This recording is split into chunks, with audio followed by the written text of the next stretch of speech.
కొంచెం ఓపిక్గా లాస్ట్ దాకా చూడండి. చాలా ఇన్ఫర్మేటివ్ వీడియో, చాలా విషయాలు దీంట్లో కవర్ చేసే ప్రయత్నం చేస్తా. మా టీం కోసం ఒక 500 లైక్స్ టార్గెట్, ఒక లైక్ ఇచ్చేసి వీడియో చూడడం మీరు కంటిన్యూ చేసేయండి. ఇక విషయాల్లోకి వద్దాం. సింధ్ ప్రావిన్స్, పాకిస్తాన్లోని సింధ్ ప్రావిన్స్లో మట్లీ అనేటువంటి ఒక నగరం, ఉఫల్కారా అనే ఒక చౌక్, ఒక కూడలి. అక్కడ ఈ సైఫుల్లా ఖలీద్ ఏదో బిర్యానీ తిని నోట్లో నీళ్లు పోసుకుని పుక్లిస్తే ఏదో ఛాయ్ తాగి ఏదో బయటకు వస్తున్నాడో ఏమో మనకు తెలియదు. కానీ ఫాల్కారా చౌక్ దగ్గర గుర్తు తెలియని వ్యక్తులు అట్నుంచి దూసుకుని వచ్చారు. దడని వాడిని కాల్చి అవతల పడేశారు.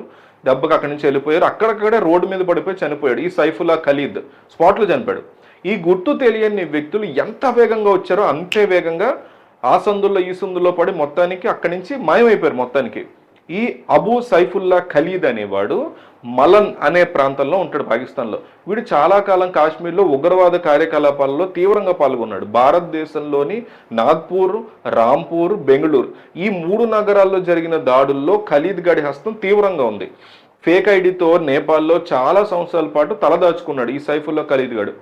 సింధ్ ప్రావిన్స్, పాకిస్తాన్లోని సింధ్ ప్రావిన్స్కి రీసెంట్గా వెళ్ళి పహల్గామ్లో దాడికి పాల్పడ్డ ఉగ్రవాదులు భారతదేశం లోపలికి చొరపడేందుకు వీడు తీవ్రంగా ఎక్కువగా సహకరించినట్టుగా పోలీసులు గుర్తించారు. ఎందుకంటే ఏ నలుగురైతే పహల్గామ్ దాడిలో 26 మంది మన భారతీయుల్ని పొట్టన పెట్టుకున్నారో, పాయింట్ బ్లాంక్ రేంజ్లో కాల్చేసి పారిపోయారో, వాళ్ళ కోసం కాశ్మీర్లో పోలీసులు, అట్లాగే సైన్యము, ఎన్ఐఏ బృందాలు, గుర్తు తెలియని అందరూ కూడా వెతుకుతున్నటువంటి పరిస్థితుల్లో ఇన్వెస్టిగేషన్ చేస్తూ వాళ్ళకి ఎవరు సహాయ సహకారాలు అందించారు, వాళ్ళు ఎక్కడి నుంచి వచ్చారు, రూట్స్ ఎవరు చెప్పారు, మొత్తం వీటికి సంబంధించి అన్ని జల్లెడ పడుతున్నారు. అందులో తెలిసింది ఏంటంటే ఆ నలుగురు కూడా పాకిస్తాన్ నుంచి భారతదేశంలోకి చొరబడ్డానికి ఈ సైఫుల్లా అనే వ్యక్తి కూడా సహకరించాడు. కొంతమంది సహకరించి అందులో ఈ లష్కర్ తైబాకి సంబంధించినటువంటి వీడు కూడా సహకరించాడని చెప్పి గుర్తించారు మన భారత కేంద్ర ప్రభుత్వం. అయితే ఆపరేషన్ సింధూర్ తర్వాత ఈ సైఫుల్లా ఖలీద్కి పాకిస్తాన్ ప్రభుత్వం భద్రత కల్పించింది. సిగ్గులేని కుక్కలు అంటే వీడికి దగ్గరలో ఉన్నటువంటి ప్లేసెస్లో పాకిస్తాన్ ఆర్మీ వాళ్ళని, పోలీసుల్ని సిద్ధంగా పెట్టుకున్నారు. ఒకవేళ వీడిని ఎవరైనా పట్టుకునే ప్రయత్నం చేసినా, అరెస్ట్ చేసే ప్రయత్నం చేసినా, చంపే ప్రయత్నం చేసినా, వచ్చిన వాళ్ళు లేపేయాలని ప్రయత్నంతో పాకిస్తాన్లో వీడికి ప్రత్యేక భద్రత కల్పించి మరి ఆ ప్రభుత్వం చూసుకుంటుందనే ఆరోపణలు ఉన్నాయి గత 10 రోజుల నుంచి. అయితే ఈ గుర్తు తెలియని వ్యక్తులు ఎవరో కానీ పాకిస్తాన్ యొక్క పోలీసుల్ని, గూఢచారులు వీళ్ళందరినీ కూడా తప్పించుకుని వాళ్ళ కళ్ళల్లో కారం కొట్టి మరి వెళ్ళి వీడిని కాల్చేసి అకస్మాత్తుగా నుంచి మాయమైపోయారు, ఎవరో తెలియదు. ఇప్పుడు ఒకసారి మనం సింగం సినిమాలోకి వెళ్దాం. సింగం 2 సినిమాలోకి మనం ఇంకో నిమిషాలు మానుకుందాం. సింగం 2 స్టోరీ గురించి చూసుకున్నాక, సింగం 2 నేను బోల్డ్ సార్లు చూసా, ఎప్పటికప్పుడు చూస్తూనే ఉంటూ మా ఇంట్లో వాళ్ళు ఎన్నిసార్లు చూస్తావు ఈ సినిమా అంటారు, అందరూ చూస్తారు మా ఇంట్లో కూడా.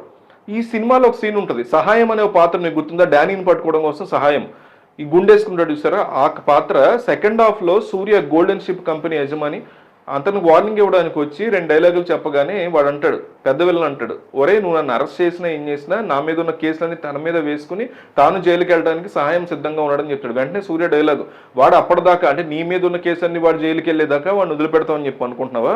వాడు ఎక్కడ ఉన్నాడో నీకు తెలుసా? మాకు తెలుసు, పోలీసులకి ఎక్కడెక్కడ ఉన్నాడో. వాడు కాకినాడ నుంచి బయలుదేరి వెళ్ళిన తర్వాత 4-5 సిమ్ కార్డులు మార్చాడు, 4-5 హోటల్స్లో ఉన్నాడు, కానీ వాడు ఫోన్ మార్చలేదు. IMEI నెంబర్ ద్వారా వాడు ఎక్కడ తిరుగుతున్నాడు అంటే మేము పట్టుకున్నాం, ట్రాక్ చేస్తూనే ఉన్నాం, అవసరమైనప్పుడు పట్టుకోవచ్చులే అని చెప్పి లైట్ తీస్తున్నాం. ఎప్పుడైతే వాడు నీకు అవసరం అయ్యాడో మాకు అవసరం లేదని అర్థమైపోయింది. కావాలని చూడు, విశాఖపట్నం అవుట్స్కట్లో డాబా దగ్గర పరోటా తిని వాడు నీళ్లు పోసుకుని పుక్కిలిస్తున్నాడు పందినా కొడు, కావాలంటే ఫోన్ చేసి కనుక్కో మీ వాళ్ళకి అంటాడు.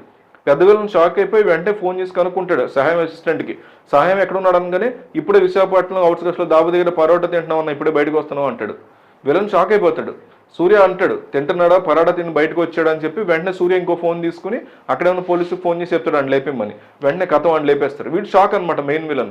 అంటే 2 మినిట్స్లో తీస్తారు ఈ సీన్ అంతా. హరి నా ఫేవరెట్ డైరెక్టర్.